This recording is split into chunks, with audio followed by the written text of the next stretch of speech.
Hi friend, welcome to game of inning. तो finally LA Knight Roman Reigns को challenge कर चुके हैं। क्या दिखा रॉ पे इनके बीच वो सब बताता हूँ।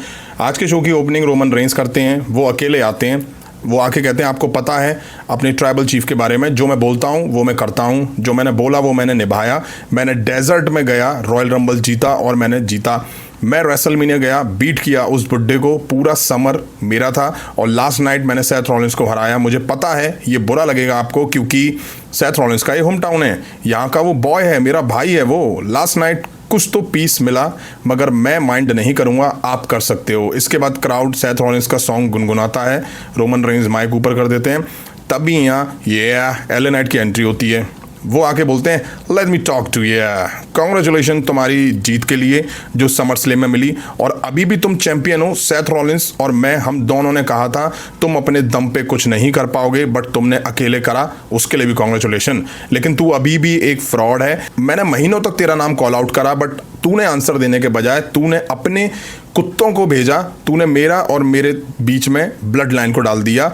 मौका मुझे भी मिलना चाहिए। तुझे कुछ याद दिला दूं, जब हम 1-on-1 मिले थे, बट वो 1-on-1 नहीं था। मुझे वो चाहिए जो तुमने सेथ रॉलिंस को दिया। तू और मैं कोई ब्लड लाइन नहीं, बकवास नहीं। तू और मैं आज यहाँ कर सकते हैं, हम ये नेक्स्ट वीक भी कर सकते हैं।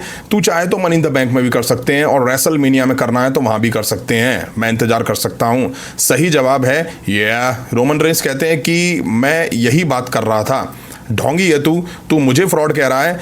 तू एक फ्रॉड है। मैं इधर आके मेगा स्टार की बातें नहीं करता। मेगा स्टार बोलता है खुद को, ये होता है मेगा स्टार। वॉच देखो मेरी और इसकी देखो, और यही चीज़ मैं बोल रहा था। सबको तूने करा है भाई, बहुत अच्छा करा। समर स्लैम में 6 मैन टैग टीम मैच जीत गया तू। और क्या करा है तूने अपनी लाइफ में? कुछ नहीं करा है। कोई टूर्नामेंट नहीं जीता, बैटल रॉयल नहीं जीता, कोई बड़ा मैच नहीं जीता। ये सबके लिए है। तुम्हें नंबर 1 कंटेंडर नहीं मिलेगा, बस रोने धोने के लिए। बस यहाँ पर ब्लेम करते रहते हो। मेरा टाइम वेस्ट मत करो, जाओ लाइन के पीछे जाके खड़े हो। रोमन रेंस जाने लगते हैं, तभी एले नाइट कहते हैं वो रुको, एक बात और कहनी है। बट वहां पहुंचने से पहले जो तेरा ऑरा है वो बहुत कूल है, जो तू मेरे सामने खड़ा रह पाता है। तू यहाँ होता है तो तू अपना सड़ा फेस बनाता है हर टाइम। मैंने इस मौके को अन करा है। क्या इत्तेफाक है, तू और सेथ रॉलिंस एक शील्ड का नाम से फेमस थे। स्नीक अटैक के साथ मेरे जैसे लोग तेरे पास नहीं आ पाए। फ्रॉड हो तुम। तू एक बड़ा फ्रॉड है। उल्टी आती है तुझे देख के, क्योंकि ये टाइटल तू अपने पास रखता है। खो मत इस टाइटल में। तू मेरे लेवल पे नहीं है। मैं वो हूं जिसकी ख्वाहिश तू रखता है। अगर हिम्मत है तो मुझे बता। तुझे पता है, सबको पता है, इस दुनिया में पता है सबको, इस वर्ल्ड में सबको पता है एक ही चैंपियन हो सकता है, वो है ये। यहीं इनके बीच प्रोमो एंड हो जाता है। अब बैक से रोमन रेंस ऊसोस जैकब फातू के साथ दिखाई दिए, जहां पे रोमन रेंस ने ब्लड लाइन की क्लास लगा दी। रोमन रेंस कहते हैं ये इज्जत मुझे बचा के रखनी है, तुम्हें भी यही चाहिए। मेरे पास कुछ स्टैंडर्ड है, ये तुम सबको पता है। ये काम नहीं करेगा अगर तुम हारोगे। हम एक फैमिली हैं। 6 मैन टैग टीम मैच में एडवांटेज हमारे पास होनी चाहिए थी। सोलो सिकवा है कहाँ, वैसे मेरी कमर पे होना चाहिए ताकि मेरे लिए वो कॉफ़ी वगैरह ला सके। एले नाइट आके मुझे कॉल आउट करता है। दत्तो यानी कि रॉयस की, सीरियसली क्या नाम है, कितना बकवास नाम है। मैं क्यों सुनूं, वो तेरा परिवार है। जैकब तू मेरी फैमिली है, ये बात सही है। रॉयस की मेरी फैमिली नहीं है, हमारा परिवार तो नहीं है। तुमसे कोई रिश्ता नहीं है उसका। ये जो लोग हैं इनसे कंफ्यूज मत हो, हम ही हैं यहाँ के, किसी पे बिलीव मत करो। जिम्मी ऊसो कहते हैं तू बोल तो हम एले नाइट की धुनाई कर देंगे। रोमन रेंस कहते हैं बिल्कुल नहीं, तुम्हारे पास मौका था, वो तुम जा चुका है, अब वो मेरे पास आ चुका है, अब छूना भी मत उसको। रोमन रेंस चले जाते हैं। तभी वहाँ एले नाइट वहाँ से निकल रहे होते हैं। वो बोलते हैं मैं अपनी सस्ती वॉच और सस्ते बैग के साथ जा रहा हूँ, और मैंने सुना ये कहते हुए उसको कि अकेला छोड़ दो। ऐसा लगता है तुम लोगों का बाप आ गया है और तुम लोगों की पिटाई करो। ये अब जैकब फातू के पास बैक से दत्तो दिखाई दिया, यानी कि रॉयस कीज। वो कहता है हम लड़े एक साथ, हम एक दूसरे के खिलाफ भी लड़े। मैं भूल सकता हूँ, मैं भाई हूँ तेरा, तू परिवार है मेरा। जैकब फातू कहते हैं ना, तू मेरा भाई नहीं है, ना तू मेरा परिवार है, तू बस एक लड़का है और मैं ब्लड लाइन हूँ। ये वापस नहीं करेंगे। You versus me tonight street fight में कुत्ता बनाऊंगा आज मैं तुझे। अब ओबा फेमी अपना प्रोमो एंड करके जा रहे होते हैं, स्टेज पर होते हैं, तभी विजन की एंट्री हो जाती है। ओबा फेमी और ब्रॉन ब्रेकर के बीच स्टेयर डाउन होता है, दोनों एक दूसरे के सामने क्लोज खड़े होते हैं। ब्रॉन ब्रेकर पलट पलट के ओबा फेमी को देख रहा होता है, ओबा फेमी बैक स्टेज निकल जाते हैं। ये ब्रॉन ब्रेकर रिंग में खड़े होकर भी वहीं स्टेज को घूर रहा होता है जैसे कि ओबा फेमी वहां खड़े हो। हाँ बिल्कुल, WWE ये कराओ मैच, मैं देखना चाहता हूँ ट्रिपल एच अब ओबा फेमी को वैसे ही दिखाएंगे ब्रॉन ब्रेकर के सामने, जैसे ब्रॉक लेसनर के सामने दिखाया, ओवर पावर, या कुछ कम करके दिखाएंगे ब्रॉन के सामने, क्योंकि ब्रॉन ब्रेकर और ओबा फेमी दोनों ही ट्रिपल एच के फेवरेट हैं। अच्छे से मार पड़नी चाहिए ब्रॉन ब्रेकर में, क्योंकि ट्रिपल एच कहां किसी से पिटते हुए ब्रॉन ब्रेकर को अब तक दिखा पाए हैं।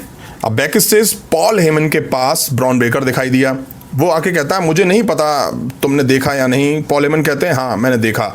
ब्रॉन ब्रेकर कहता है ओबा फेमी मेरे रास्ते में आया। पॉल हेमन कहते हैं हाँ तुम्हें शायद ये करना चाहिए। ब्रॉन ब्रेकर कहता है मैं तुम्हें बस बता रहा हूँ ओबा फेमी कहाँ है ये बताओ। पॉल हेमन कहते हैं मुझे कैसे पता होगा कि ओबा फेमी कहाँ है। ब्रॉन ब्रेकर कहता है हाँ सही कह रहे हो, सही कह रहे हो, मुझे लगा वो तुम्हारा शायद नया बेस्ट फ्रेंड है। अब मेन इवेंट में हमें जैकब फातू वर्सेस दत्तो यानी कि रॉयस की के बीच मैच देखा। दोनों तबाही मचाते हैं, दोनों ही कम नहीं पड़ते हैं एक दूसरे के खिलाफ, जम के चेयर स्टिक टेबल चली इनके बीच में। अब टोंगन डेथ ग्रिप में रॉयस की को पकड़ देते हैं जैकब फातू और छोड़ते नहीं है। बेल बज रही होती है, बड़ी मुश्किल से जाके जैकब फातू ने दत्तो को छोड़ा। इसके बाद भी जैकब फातू अटैक कंटिन्यू रखते हैं और फिर से टोंगन डेथ ग्रिप रॉयस की पे लगा देते हैं। अब रॉयस की के मुंह से खून आने लग जाता है। रिंग कॉर्नर में हिप अटैक जैकब फातू देते हैं, गले में चेयर फंसा के हिप अटैक करने वाले होते हैं, तभी ऑफिशियल आके जैकब फातू को रोकते हैं। हालांकि उसके बाद भी जैकब फातू रॉयस की को चेयर फंसा के हिप अटैक देते हैं, रॉयस की ढेर हो जाते हैं। तभी रोमन रेंस की एंट्री होती है, वो स्टेज पे खड़े होके एक्नॉलेज वाला साइन बनाते हैं, रिंग में जैकब फातू बनाते हैं और फिर रोमन रेंस वापस चले जाते हैं। जैसे ही स्टेज से रोमन रेंस बैक स्टेज जाने वाले होते हैं, रे मिस्टीरियो में खड़े होते हैं। वो रोमन रेंस से कहते हैं तुम्हें पता है मैं ट्रिपल ए का जनरल मैनेजर हूँ। रोमन रेंस कहते हैं हाँ मुझे पता है। रे मिस्टीरियो कहते हैं आओ मेरे साथ कुछ बात करनी है। अब सवाल ये कि रे मिस्टीरियो को रोमन रेंस से क्या काम है, क्या बात करनी है ऐसी। तो मुझे लगता है रोमन रेंस ट्रिपल ए में दिखाई देंगे, ट्रिपल ए में वर्क करते हुए रोमन रेंस दिखाई दे सकते हैं, इसलिए ये सेक्शन रोमन रेंस और रे मिस्टीरियो के बीच दिखाया गया है। यहीं आज रॉ का एपिसोड एंड हो जाता है। रोमन रेंस को नया चैलेंजर एलए नाइट के तौर पे मिल चुका है, बट एलए नाइट में अब वो वाली बात नहीं रही है। प्रोमो में कुछ भी बकवास करना है एलए नाइट का कि तुझे देख के उल्टी आती है। अरे भाई ये कोई बात हुई बोलने वाली, उल्टी आती है तुझे देख के? अरे आती है भाई तो तू मैच कैसे लड़ लेगा? क्यों आके चैलेंज कर रहा है रोमन रेंस को? किसी ने बोला है? तो खुद आके सामने खड़ा हो रहा है, फिर कहता तुझे देख के उल्टी आ रही है। ब्लड लाइन को रोमन रेंस ने ऑर्डर दिया है कि खत्म करो सबको, जिसके बाद दत्तों को तोड़ के रख दिया जैकब फातू ने आज मेन इवेंट में। वहीं कुछ खास फ्यूड एलए नाइट और रोमन रेंस की नहीं दिखेगी, पहले भी हम इनके बीच देख चुके हैं। टाइम पास फ्यूड लग रही है मुझे तो, क्योंकि एलए नाइट में कुछ खास मजा अब नहीं बचा है। अगर इनके बीच मनी इन द बैंक में मैच होना है तो ये बहुत लंबी और बोरियत फ्यूड होगी। वीकली शो पे मैच करा के रोमन रेंस के साथ एलए नाइट की फ्यूड को खत्म करना चाहिए। अभी की वीडियो में इतना ही। पसंद आए तो लाइक और शेयर करें, और इस तरह की अब वीडियो यहाँ तक देख ली तो लाइक करें, चैनल पर नए चैनल को सब्सक्राइब करें। मिलता हूँ जल्दी नेक्स्ट वीडियो में। Thank you.